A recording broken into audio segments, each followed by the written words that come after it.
E aí, bruxarada? Eu sou a Lari Moreira e esse é mais um vídeo do canal Apotecaria Mágica. E hoje eu quero falar com vocês sobre o porquê eu saí da igreja. Eu fui da igreja por muito tempo, muito tempo.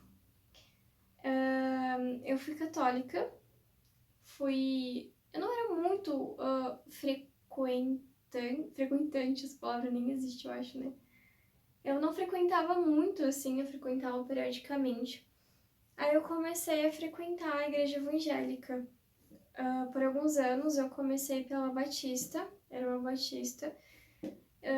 Eu gostava de ir lá, mas enfim, aconteceram N coisas que acabou fazendo com que eu trocasse de igreja. N coisas, o pastor saiu, trocou de pastor, trocou de líder de adolescentes na época. Enfim, eu fui parar em uma outra igreja batista que o pastor, ele era... Eu não sei nem como definir, assim, porque os cultos eram sobre a vida dele. Ele falava sobre ele, a igreja era dele. Mas eu gostava de cuidar das crianças, então eu acabava indo... Teve um período que eu passei aí, nos momentos que eu ia para cuidar das crianças. Aí eu fui para uma outra igreja, Bola de Neve, onde eu fiquei até decidir sair. E o que aconteceu, né? Durante os cultos, eu começava a prestar atenção sobre o que os pastores traziam e começou a deixar de fazer sentido para mim. Tanto isso, quanto também que eu tentava seguir as coisas que eram faladas. Eu realmente tentava seguir, só que eu não conseguia. Eu não conseguia, porque assim, é uma meta inalcançável, não tem como conseguir. E eu comecei a ficar muito mal, tava ficando meio louca, assim, porque eu não tava conseguindo alcançar o que eles propunham pra gente. E em paralelo a isso, as coisas deixando de fazer sentido, eu comecei a identificar muitas coisas machistas que eram passadas, muitas coisas que não convinham mais com os pensamentos que eu tava desenvolvendo. E foi um período, assim, da minha vida que foi muito significativo, porque eu deixei muitas coisas, não foi só isso que aconteceu, não vou entrar agora nesse assunto, mas foi assim, da água pro vinho, eu decidi fazer um monte de mudança na minha vida, que foi totalmente importante, foi totalmente essencial, tá? Pra ser quem eu sou hoje, pra estar onde eu estou hoje, porque senão eu ia estar em outro lugar, não ia estar aqui não. Isso eu não tenho dúvida. Enfim, voltando. Comecei a questionar e tal, aí eu passei aí nos cultos só na hora dos louvores, na hora da música, né? Porque eu sentia Deus ali, eu sentia uma presença ali, uma energia muito boa, muito forte. Eu desde criança tive muita sensibilidade de sentir energia, ambiente, pessoas sempre, mas eu não tinha esse discernimento de saber que era isso de fato. Mas naquele momento eu sabia que Deus estava na hora do louvor, mas ele não estava na hora das pregações, em nenhum momento. E aquilo começou a me trazer muitas dúvidas. E foi assim, resumindo. Aí eu comecei a ir atrás de outras coisas, estudar outros assuntos, comecei a me identificar com a bruxaria natural, porque a bruxaria natural ela traz essa liberdade. Então, atualmente, eu não trabalho só com uma entidade, por exemplo, ou só em uma vertente, porque eu não gosto desses aprisionamentos que dentro do cristianismo eu tinha, que precisava fazer isso, isso, isso, senão você vai para o inferno, né? Ou você não pode pecar, né? O que é pecado? O que é pecado, gente? Pelo amor de Deus. É você fornicar antes do casamento, sendo que é uma coisa totalmente natural, ou você não pode se tocar, sabe? Não tocar o seu próprio corpo, sendo que faz parte do desenvolvimento humano. Se você não pode se tocar, por que diabo Deus fez à vontade, entende? Então, não faz sentido. Você não pode matar, concordo, você não pode matar.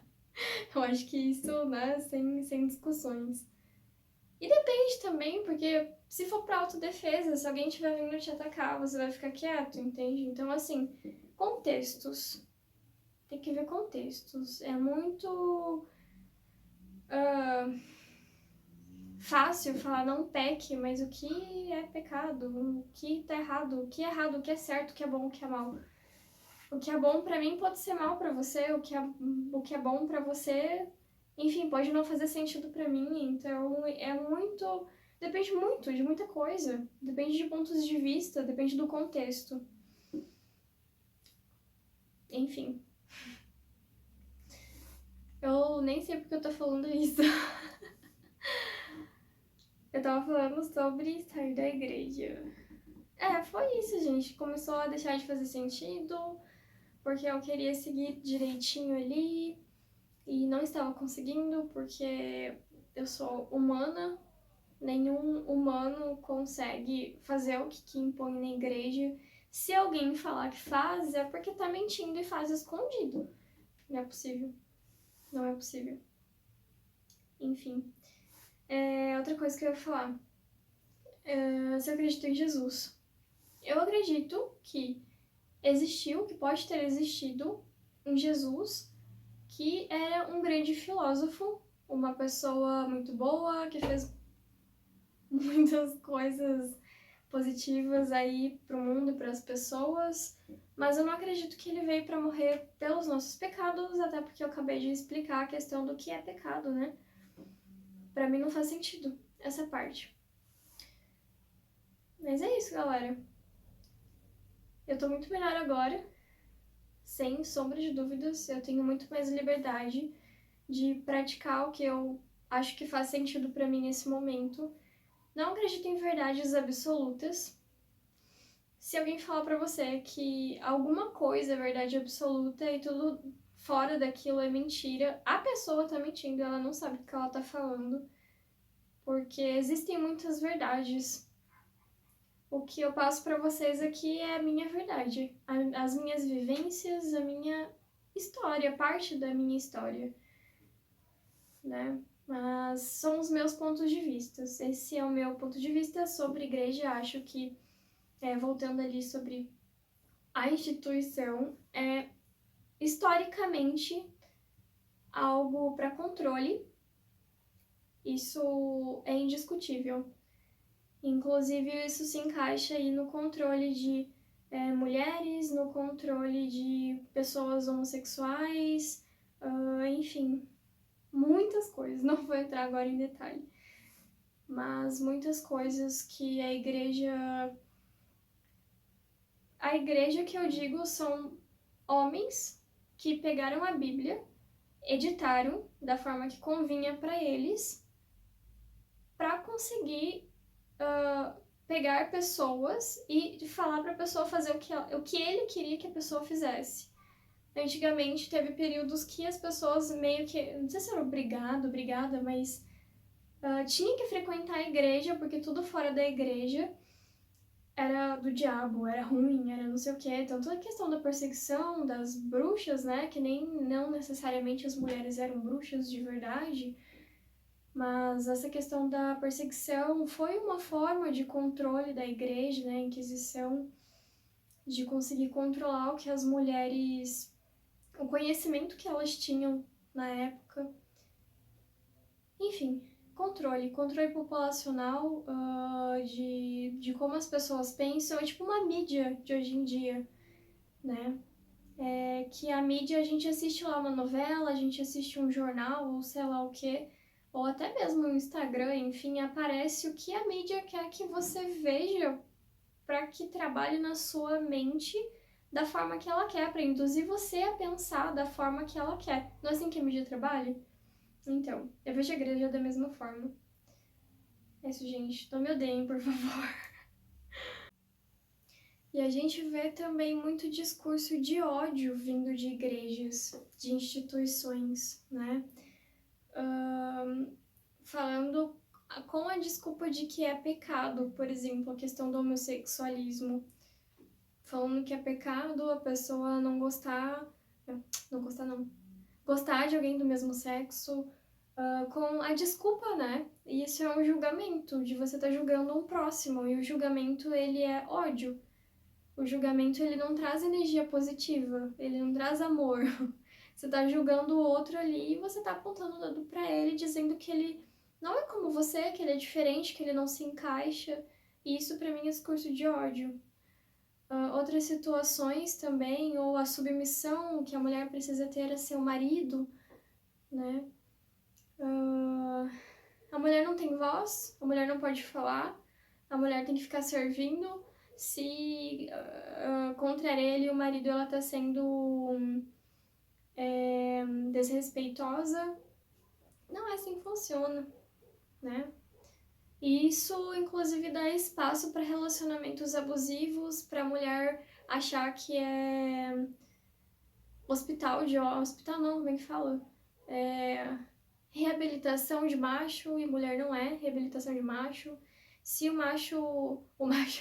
se o homem faz uma coisa de errado, por exemplo, se o homem bebe, o homem é alcoólatra, a mulher acha, porque a igreja falou pra ela que ela tem que honrar o casamento dela, ela acha que ela precisa ficar dentro de um relacionamento nessa situação pra honrar o marido dela, porque Deus quis, porque não pode separar, né? Isso abre espaço pra tanta coisa, tanta coisa. E se o cara bate nela? E se, enfim, existem estupros dentro do casamento? Porque pode sim acontecer.